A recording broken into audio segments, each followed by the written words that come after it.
Srisailam left bank canal పనుల్లో ప్రమాదం జరిగింది. ఎడమ సొరంగం 14వ కిలోమీటర్ వద్ద పైకప్పు కూలింది. 3 మీటర్ల మేర పైకప్పు పడిపోయింది. దీంతో అధికారులు ఘటనా స్థలానికి చేరుకున్నారు. ప్రమాద స్థలాన్ని పరిశీలిస్తున్నారు అధికారులు.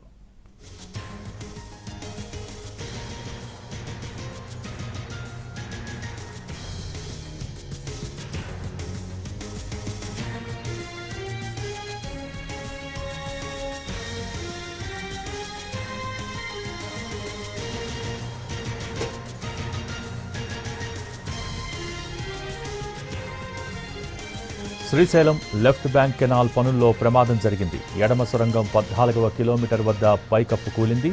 3 మీటర్ల మేర పైకప్పు పడిపోయింది. దీంతో అధికారులు ఘటనా స్థలానికి చేరుకున్నారు. ప్రస్తుతం ప్రమాద స్థలాన్ని పరిశీలిస్తున్నారు అధికారులు.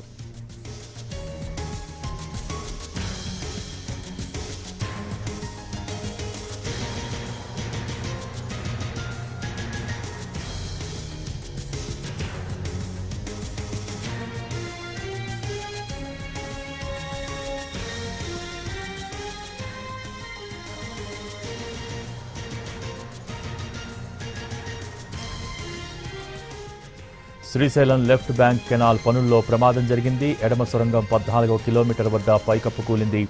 3 మీటర్ల మేర పైకప్పు పడిపోయింది. దీంతో అధికారులు ఘటనా స్థలానికి చేరుకున్నారు. ప్రస్తుతం ప్రమాద స్థలాన్ని పరిశీలిస్తున్నారు అధికారులు. దీనికి సంబంధించి అప్డేట్స్ మా ప్రతినిధి పాషా టెలిఫోన్ లైన్ ద్వారా అందిస్తారు. పాషా, భోగి ఎస్ఎల్బిసి సొరంగ పనుల్లో ప్రమాదం చోటు చేసుకుంది. శ్రీశైలం డామ్ కి 14 కిలోమీటర్ల దూరంలో 3 కిలోమీటర్ల మేర పైకప్పు కూలి 14 మంది చిక్కుకున్నట్టుగా ఇప్పటివరకు సమాచారం అందుతుంది.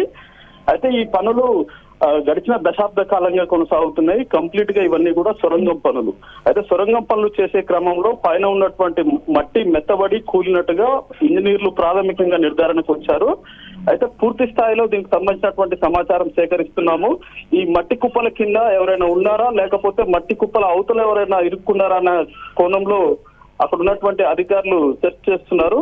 అయితే దీనిపై పూర్తి వివరాలు మాత్రం వెల్లడించడానికి అధికారులు అంటే మా దగ్గర పూర్తి సమాచారం లేదు. ఈ షిఫ్ట్ లో ఎవరెవరు పనులు చేస్తున్నారు, ఎక్కడి నుంచి వచ్చిన వాళ్ళు చేస్తున్నారు అనేది వాళ్ళు వివరాలు సేకరిస్తున్నటువంటి పరిస్థితి. అయితే ఎస్ఎల్బిసి టన్నెల్ కి ఎడమగట్టుకి 14 కిలోమీటర్ల దూరంలో ఈ ప్రమాదం జరిగినట్టుగా తెలుస్తా ఉంది. అయితే బొమ్మనకల్లుకి దోమలపేటకి మధ్యలో ఈ ప్రాంతం ఉంటుంది. ఈ ప్రాంతంలో సొరంగం పనులు జరుగుతున్న క్రమంలో ఒక్కసారిగా ఉదయం మట్టి దిబ్బలు కూలినట్టుగా అధికారులు నిర్ధారణకు వచ్చారు. పూర్తి స్థాయిలో విచారణ చేస్తున్నాము.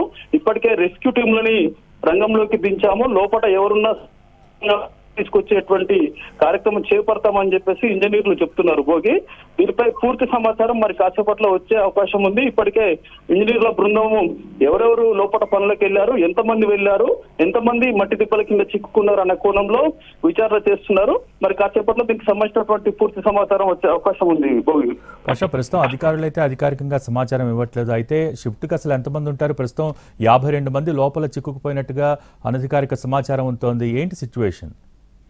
అయితే షిఫ్ట్ల వైజ్ గా వర్క్ నడుస్తుంది. రాత్రిపూట కూడా సొరంగం పనులు లైట్ల వెలుతురులో, ఫ్లడ్ లైట్ల వెలుతురులో ఇక్కడ అక్కడ ఉన్నటువంటి క్యాంపులు, బేస్ క్యాంపులు ఏర్పాటు చేసుకొని ఇటు బొమ్మనకల్లు ప్రాంతంలో ఇదే మాదిరిగా దోమలపేట ప్రాంతంలో ఈ 2 ప్రాంతాల్లో కూడా షిఫ్ట్లు ఏర్పాటు చేసుకొని అటవీ ప్రాంతంలోనే నివాసం ఉండి ఆ వర్క్ జరిగేటువంటి ఆ ప్రాంతానికి సమీపంలో ఉండి పనులు చేస్తున్నారు.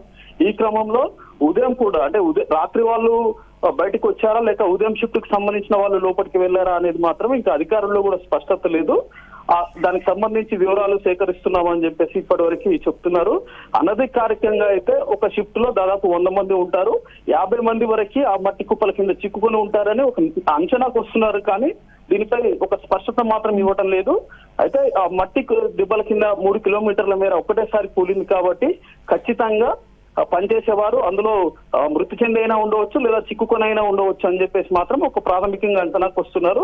దీనిపై ఇంజనీర్ల బృందము, అక్కడ ఉన్నటువంటి అధికారుల బృందం అంతా కూడా ఘటనా స్థలానికి చేరుకుంటున్నారు. ఇది మధ్యలో అడవికి మధ్యలో ఉంటుంది కాబట్టి అందరూ అక్కడికి వెళ్తున్నారు. అయితే వెళ్ళిన తర్వాత ఆ బేస్ క్యాంప్, ఆ క్యాంప్ లో ఎంతమంది పనిచేస్తున్నారు, ఎంతమంది విధుల్లో ఉన్నారు, విధుల్లో ఉన్నవారు ఎంతమంది కుప్పకూలి అందులో మట్టి కింద ఉన్నారు అనే కోణంలో దర్యాప్తు చేస్తున్నారు. Bhogi thank you Pasha.